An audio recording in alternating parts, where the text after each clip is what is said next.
우리는 살아가면서 다른 사람으로부터 많은 평가를 받고 살아가고 있습니다. 그 사람에 대한 이미지이기도 하고 또 외적인 부분을 통해서 또 내면적인 부분을 통해서 어떤 평가를 받으며 우리는 살아가고 있습니다. 제가 충현교회에서 사역한 지가 이제 3개월 정도 되었는데요. 벌써 평가를 한 가지 받았습니다. 제 첫 번째 설교를 하고 집에 돌아갔더니 제 아내가 여보, 당신이 크긴 크다 이렇게 얘기를 하더라고요. 이 말을 듣고 웃었는데 잘 생각해 보니까 크다고 생각했는데 역시 크구나, 크다고 생각한 것보다 더 크게 보였어, 이런 말인 것 같아서 좀 깜짝 놀라긴 했습니다. 성경에서도 이렇게 등장인물을 표현할 때요, 이런 외적인 부분을 가지고도 평가하기도 합니다. 에서가 태어났을 때 그 아기였을 때임에도 불구하고 붉고 전신이 털옷 같아서 이렇게 그의 용맹스러움, 남성스러움을 상징하는 그런 털옷으로 이렇게 털이 덥수룩한 그런 이미지로 이렇게 표현을 하고 있습니다. 내면적인 부분을 가지고도 많은 평가를 내리는데요, 그 중에 중요한 구절 중에 하나가 오늘 읽었던 히스기야의 이 말씀입니다. 오늘 읽었던 본문 말씀, 한 절 말씀 우리 다시 한번 읽어보면 좋을 것 같습니다. 다 함께 읽겠습니다. 히스기야가 이스라엘 하나님 여호와를 의지하였는데 그의 전후 유다 여러 왕 중에 그러한 자가 없었으니. 아멘. 히스기야는 이스라엘 왕 중에서, 유다 왕들 중에서 여호와 하나님을 의지했던 왕이었습니다. 성경에서 내가 하나님을 의지합니다 라고 고백하는 사람들의 고백은 참 많이 나옵니다. 특별히 시편에 보면 다윗이 그러한 고백을 참 많이 하고 있습니다. 그렇지만 성경에서 누가 하나님을 의지한 사람이다 라고 인정해주는, 그렇게 명확하게 그의 내면의 상태를 평가해 주는 것은 히스기야가 유일합니다. 5절 말씀에서도 유다의 전후 모든 왕들 중에서 그러한 자가 없었다, 전무후무했다, 이렇게 이야기를 하고 있습니다. 히스기야는 하나님을 의지하는 사람이었습니다. 그의 전생애를 통해서 그의 모든 업적을 통틀어서 가장 중요한 것 한 가지만 말해보라 하면 하나님을 의지하는 모습, 그 모습을 성경 기자는 이렇게 기록해 주고 있는 것입니다. 열왕기서에서 여러 왕들이 등장하는데요, 왕이 등장할 때마다 새로운 왕이 되면 이제 그 사람을 소개하면서 왕이 된 연도나 그 나이, 또 수도, 그 어머니가 누구였는지 이 정도를 이야기해 줍니다. 그리고 한 가지 덧붙이는 것이 이 사람이 다윗의 길로 갔는지 아니면 다윗의 길로 가지 않았는지, 그들의 신앙이 어떠했는가를 평가하는 게 보통의 항목입니다. 그런데 히스기야는 여기에 더해져서 하나님을 의지했다, 의지한 게 그냥 조금 잘 의지했다 정도가 아니라 유다의 여러 왕들 중에서 그의 전에도 없었고 그의 후에도 없었고 하나님을 의지한 사람은 정말 가장 많이 의지한 사람이 히스기야다, 이렇게 이야기를 해주고 있습니다. 열왕기 저자는요, 열왕기하 18장과 19장 두 장을 통해서 히스기야가 하나님을 어떻게 의지했는지를 잘 보여주고 있습니다. 아수르와의 전쟁의 상황 속에서 하나님을 어떻게 끝까지 의지하고 있는지 히스기야의 모습을 잘 보여주고 있습니다. 오늘 이 말씀을 함께 살펴보면서 우리도 히스기야의 신앙을 본받아서 하나님을 의지하는, 하나님을 의뢰하는 귀한 신앙의 사람이 모두 되셨으면 좋겠습니다. 이 부분을 시작하기에 먼저요, 히브리 성경에서는 같은 단어를 사용하고 있는데 18장, 19장에서 다른 번역을 하고 있습니다.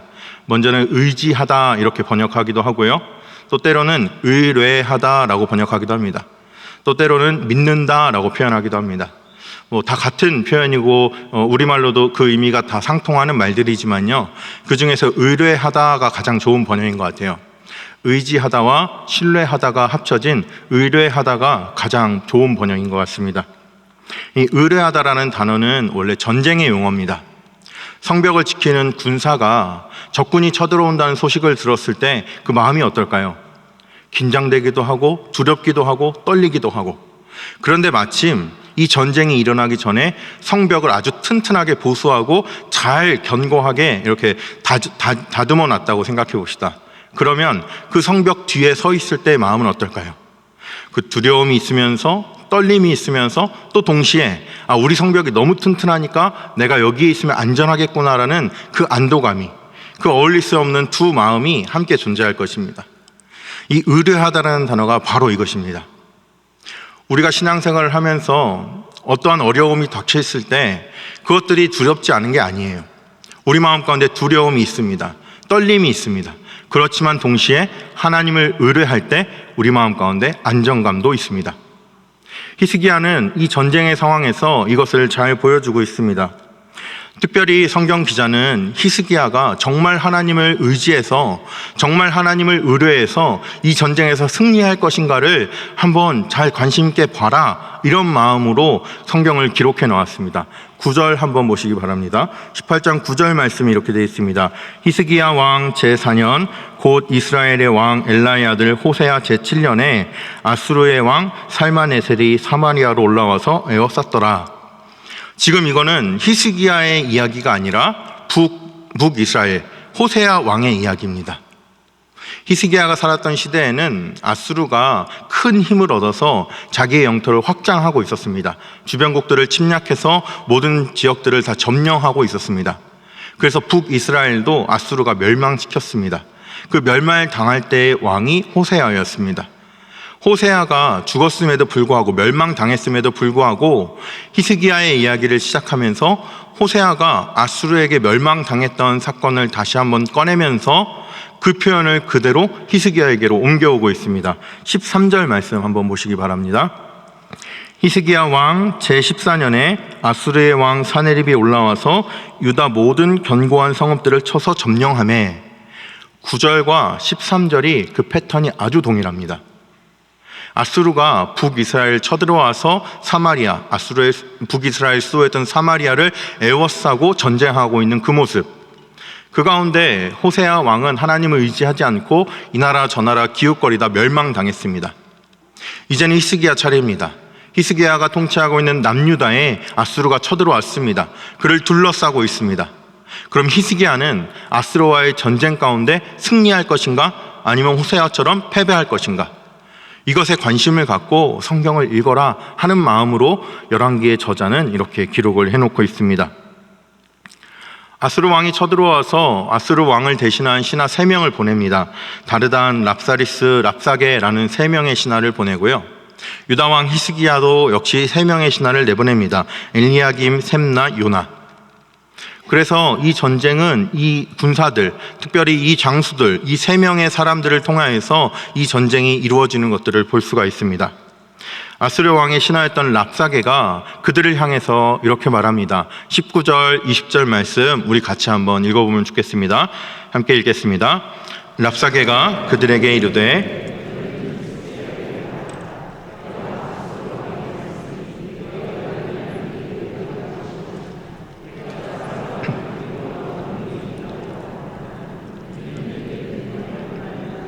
내가 이제 누구를 의뢰하고 나를 반역하였느냐? 너희는 누구를 의뢰하느냐? 너희는 누구를 의뢰하기에 나에게 이렇게 반역하느냐? 지금 아수르의 군대는 히스기야를 향해서 묻고 있습니다. 그 당시 말씀드렸다시피 국제 정세가 아수르는 어디 가나 승리하는 시간들이었습니다. 어느 나라를 쳐들어가도 다 승리했고 그것을 점령했고 자기의 영토로 삼아서 그 통치 영역을 점점점 넓혔던 그러한 시기였습니다. 특별히 북이스라엘을 멸망시키면서 아수르의 군대는 남유다로 진격했고 남유다를 멸망시켜서 애국까지 쳐들어갈 계획을 가지고 있었습니다. 그런데 모든 주변국들이 아수르에 패했다는 소식을 들었는데 도대체 남유다, 히스기야, 너는 누구를 믿고 누구를 의지하고 있기에 나에게 이렇게 반역하느냐? 너희들이 믿는 것이 혹시 저 썩은 지팡이 같은 애굽이냐? 애굽 지팡이 붙잡고 있다 너 손에 가시에 찔린다. 애굽을 의지하는 사람들은 다 멸망하게 돼 있다. 도대체 너는 누구를 의뢰하고 있느냐? 이렇게 묻고 있습니다. 우리가 살아가면서 삶의 현장 속에서 우리는 늘 이러한 영적인 싸움 가운데 살아가고 있습니다. 우리는 매일매일 살아가지만 단순하게 보이는 우리의 삶을 살아가는 것이 아니라 거기에서 이루어지는 수많은 영적인 상황 가운데, 영적인 싸움 가운데, 영적인 전쟁 가운데 우리는 놓여져 있습니다. 그때마다 우리에게 듣는 공격은, 우리의 마음 가운데 공격하는 말들은 도대체 하나님 믿어서 뭐가 좋은데? 이 말입니다.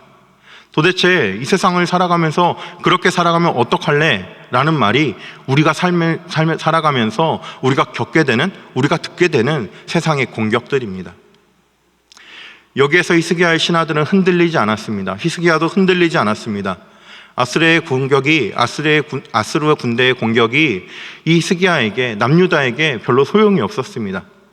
그러자 아수르 군대는 지금 조금 방향을 바꿔서 백성들을 향해서 이렇게 묻고 있습니다. 백성들을 향해서 28절에 보면 이렇게 묻고 있습니다. 28절 말씀 한번 보시기 바랍니다. 랍사게가 드디어 일어서서 유다 말로 크게 소리질러 불러 이르되 너희는 대왕 아수르 왕의 말씀을 들으라. 29절 30절 함께 읽겠습니다. 왕의 말씀이 너희는 히스기야에게 속지 말라. 그가 너희를 내 손에서 건져내지 못하리라. 또한 히스기야가 너희에게 여호와를 의뢰하라 함을 듣지 말라.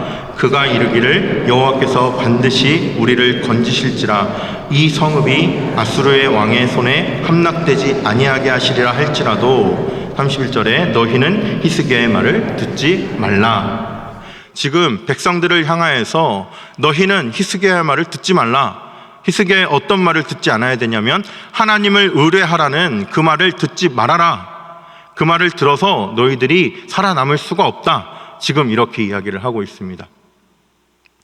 아수르의 군대는 히스기야가 보냈던 그 장수들을 향하여서 너희는 도대체 누구를 의뢰하고 있기에 아수르를 반역하느냐 물었는데 그러한 공격이 실패하자 이제 백성들을 향해서 이야기하고 있습니다.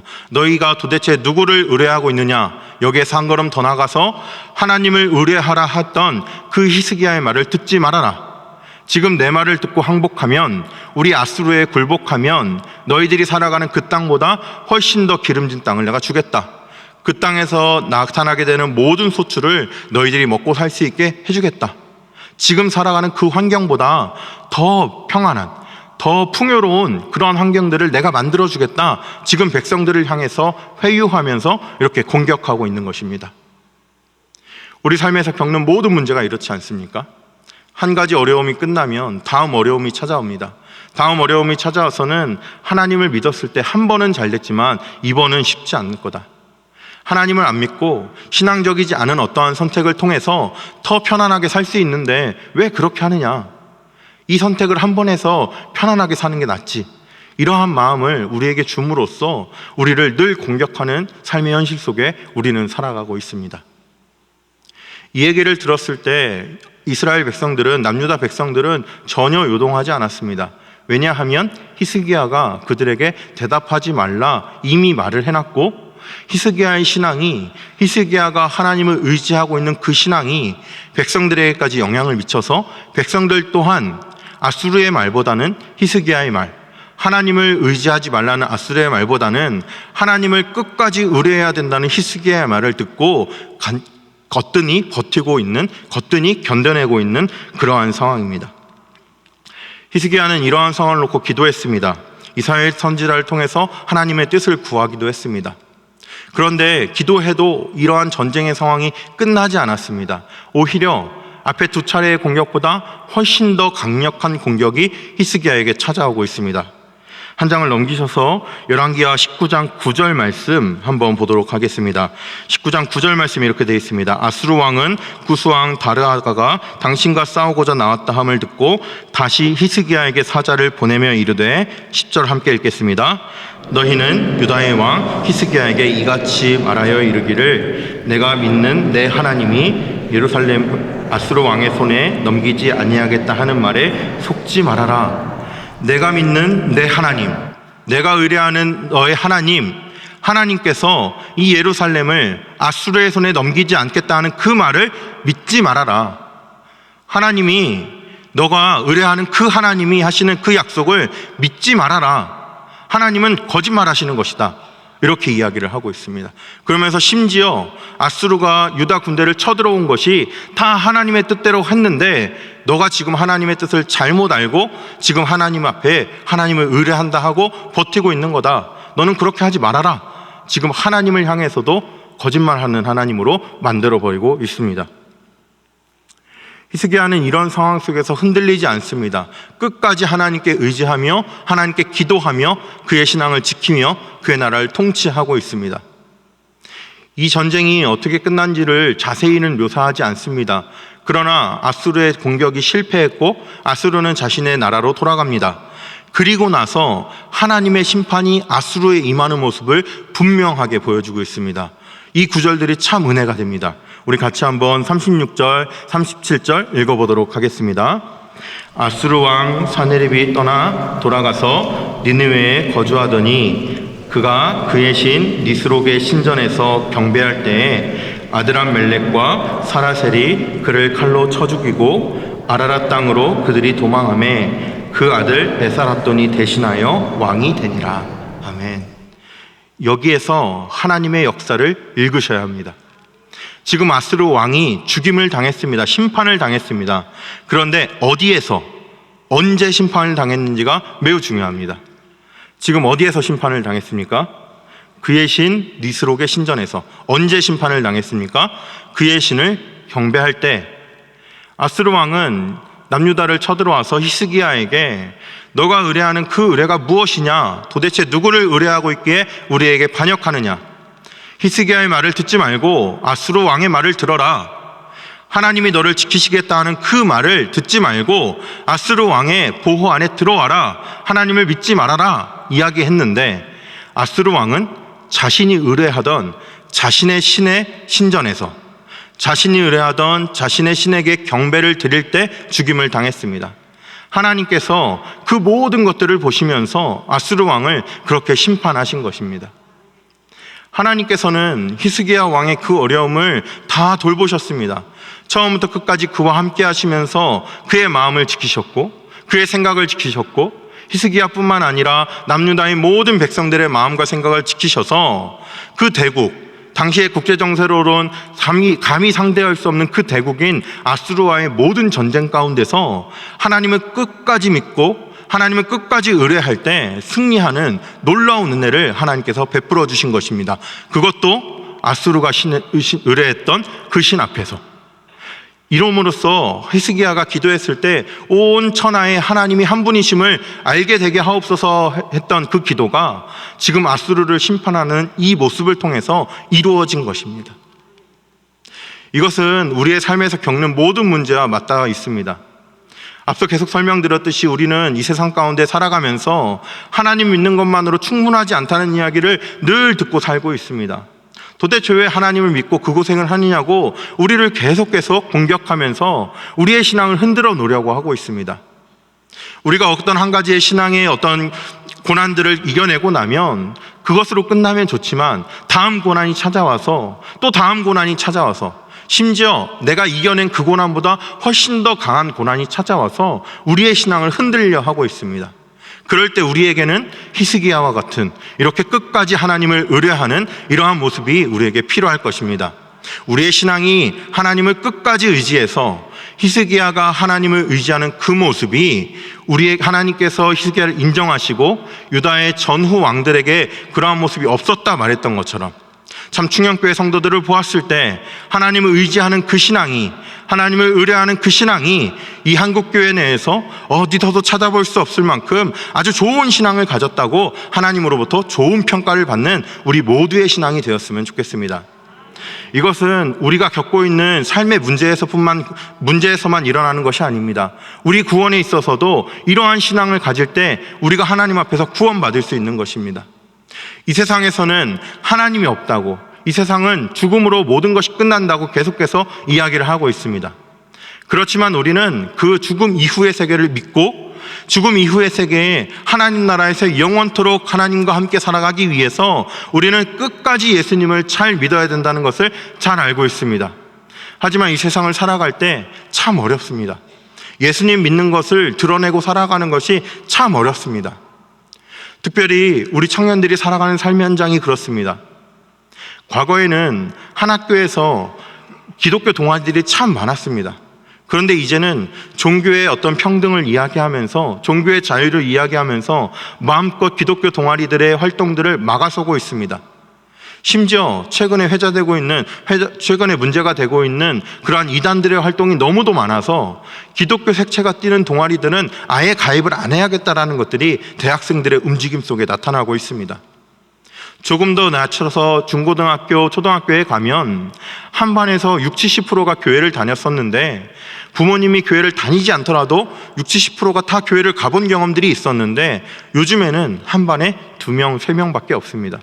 심지어 내가 교회 다니는 사실을 알리기 싫어서 손을 들지 않는 친구들도 참 많이 있습니다. 이 세상은 우리를 향하여서 우리의 구원이 필요 없다. 왜냐하면 이 세상은 이것으로 끝나기 때문에 필요 없다라고 계속 이야기를 하고 있습니다. 그러한 공격 앞에서 우리의 신앙이 흔들리지 않고 히스기야가 끝까지 하나님을 의지했던 것처럼, 끝까지 하나님을 의뢰했던 것처럼 우리의 구원은 오직 예수 그리스도만 믿을 때, 끝까지 예수님을 의지할 때 우리에게 이루어지는 줄을 믿고 끝까지 우리가 믿음을 지키며 하나님의 자녀로 살아가야 될 것입니다. 이것이 바로 하나님이 기뻐하시는 신앙이고 하나님이 히스기야를 통해서 열왕기하 18장, 19장을 통해서 우리에게 보여주시는 모습입니다. 우리 중간의 모든 성도들이 이러한 하나님을 끝까지 의지하는 신앙 가지고 살아가시길 주님의 이름으로 축원합니다. 다윗도 이와 같은 모습을 고백했습니다. 시편의 고백을 한번 다 같이 읽고 설교를 마무리하겠습니다. 시편 37편 39절과 40절 말씀을 함께 찾아서 우리의 신앙의 고백을 담아서 함께 읽음으로 이 설교를 마치도록 하겠습니다. 시편 37편 39절과 40절 말씀입니다. 함께 읽겠습니다. 의인들의 구원은 여호와로부터 오나니 그는 환난 때에 그들의 요새이시로다. 여호와께서 그들을 도와 건지시되 악인들에게서 건져주심은 그를 의지한 까닭이로다. 아멘. 하나님을 의지하는 우리 모든 충현의 성도님 되시길 주님의 이름으로 축복합니다.